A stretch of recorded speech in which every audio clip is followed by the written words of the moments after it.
आज हम लोग स्टार्ट करते हैं। हम लोग 7.1 कंप्लीट किए थे। अब 7.2 एक्सरसाइज 7.2 करेंगे आज, और उसमें दो फार्मूले का यूज है। एक सेक्शन फार्मूला और एक है मिड पॉइंट।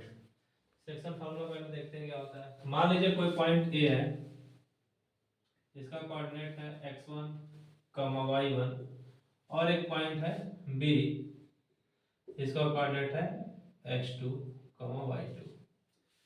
इन दोनों पॉइंट को जो लाइन मिला रही है, बीच में मान लीजिए हम एक पॉइंट लेते हैं P, जिसका कोऑर्डिनेट मान लेते हैं xy। तो P इस लाइन को अगर मान लेते हैं हम कि m और n के रेशियो में डिवाइड कर रही है, तो x और y की वैल्यू हम कैसे फाइंड आउट करेंगे। तो x इक्वल टू होता है फॉर्मूला m इंटू x2, पहले x का कोऑर्डिनेट लेते हैं, plus n into x1 upon m plus n। y का coordinate m y2 plus n y1 upon m plus n। अगर x ले रहे हैं तो x के कोऑर्डिनेट ले रहे हैं, y कोऑर्डिनेट निकालना है तो यहाँ पे y कोऑर्डिनेट ले रहे हैं। बहुत सिंपल है। इसके बाद हम लोग निकालेंगे मिड पॉइंट फार्मूला। हम लोगों ने अभी सेक्शन फार्मूला पढ़ लिया, अब हम लोग पढ़ेंगे mid point formula.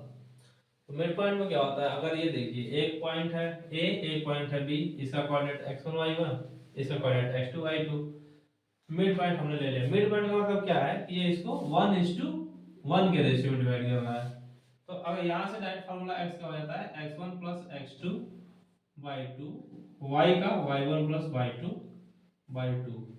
Exercise 7.2 NCERT का, इसमें केवल ये दो फार्मूला का यूज करके हम सारे क्वेश्चन कर सकते हैं। अभी हम लोग कुछ जो इम्पोर्टेंट क्वेश्चन है उसको हम कर लेते हैं। बाकी अगर आप लोगों को कोई डाउट हो तो यूट्यूब में कमेंट कर दीजिएगा। स्टार्ट करते हैं, फिर अगला क्वेश्चन करना। आइए, तो क्वेश्चन नंबर 5 है, find the ratio in which the line segment joining A and B is divided by the x-axis. Also find the coordinate of the point of division. इसमें क्या है कि हमको कह रहा है कि एक पॉइंट A और B है, इसको एक पॉइंट डिवाइड कर रहा है। ये पॉइंट कौन सा है, कह रहा है कि ये x एक्सिस है। तो x एक्सिस पे हम जानते हैं y कोऑर्डिनेट क्या होता है, 0 होता है। तो ये मान लेते हैं अगर x एक्सिस ऐसे काट रहा है तो ये x एक्सिस का कोऑर्डिनेट क्या होगा, x, 0। अच्छा, कभी भी हम लोग को अगर ये मानना, खुद से मानना है कि इस रेशियो में डिवाइड करना है हम लोग को, तो हम m into n नहीं मानेंगे, वहां पे हमें दो वेरिएबल मिल जाएगा। हम हमेशा रेशियो को मानेंगे k:1 कि हमारा एक वेरिएबल है, जिससे हमको सॉल्व करने में आसानी रहेगी।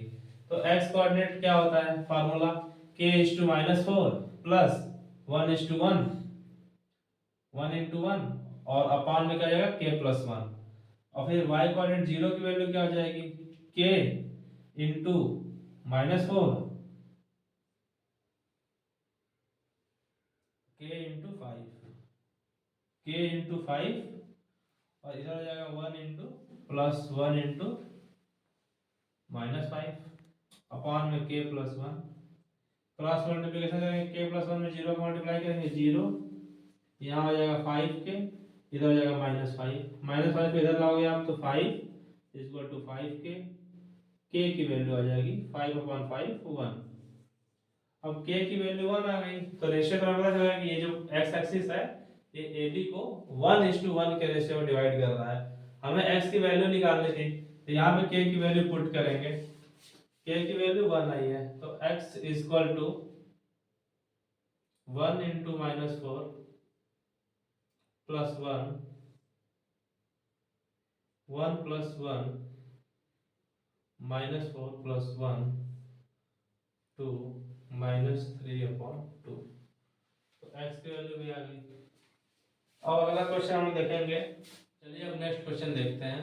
क्वेश्चन नंबर 8 एक्सरसाइज 7.2 का ये है, if a and b are -2, -2 and 2, -4, ये a और b कोऑर्डिनेट दिए हैं।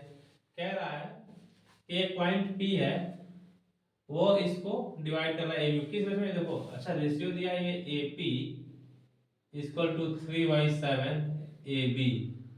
तो हम इसको अगर AB को नीचे लाएं तो AP upon AB equal to 3/7।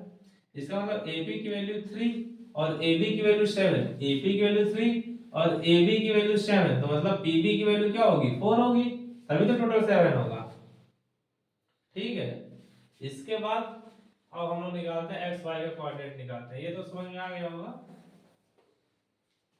x की वैल्यू निकालनी है तो x इक्वल टू सेम 3 2 जा 6 प्लस 4 2 जा -8,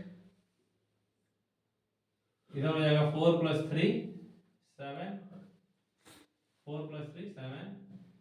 इसको हम सॉल्व करेंगे तो 6 - 8 -2/7। y कोऑर्डिनेट निकालते हैं 3 -4 हो जाएगा -12 प्लस 4 × -2 मतलब -8 नीचे वही 7 -12 और -8 -20/7। ये हमारा क्वेश्चन है कंप्लीट हो गया। अब हम लोग करेंगे क्वेश्चन नंबर 10। अब क्वेश्चन नंबर 10 हम लोग करते हैं। इसमें कह रहा है find the area for rhombus if its vertices are this taken in order.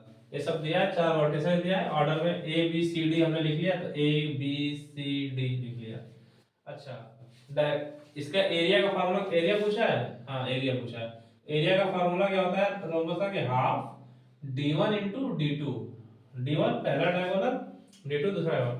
Diagonal एक AC है एक BD है, AC और BD पहले हम कैलकुलेट कर ले, फिर ये हो जाएगा।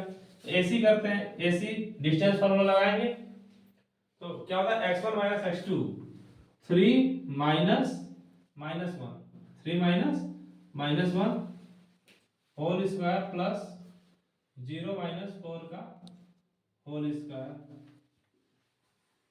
ये हो जाएगा 3 - +4 4 का स्क्वायर 16 और ये 16 32 √32। इसका जब आप लोग सॉल्व करेंगे तो हो जाएगा 16 × 2 16 का स्क्वायर रूट 4 4 √2।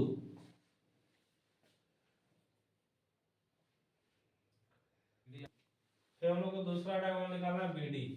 सेम फार्मूला 4 - -2, तो 4 - -2 क्या हो जाएगा 4 + 2 का होल स्क्वायर प्लस 5 - -1 5 + 1 5 + 1 का होल स्क्वायर। ये भी 6 का स्क्वायर 36 प्लस 36 √72। इसको आप लोग सॉल्व करेंगे तो 6 √2। हम लोग का डायगोनल आ गया, डायगोनल आ गया तो यहाँ पे वैल्यू पुट कर देंगे। Half 4 √2 multiply by 6 √2 4 6 24 into √2 into √2 2 हो जाएगा, नीचे 2 2 से 2 कैंसिल 24 स्क्वायर यूनिट। ये हमारा रोम्बस का एरिया आ गया।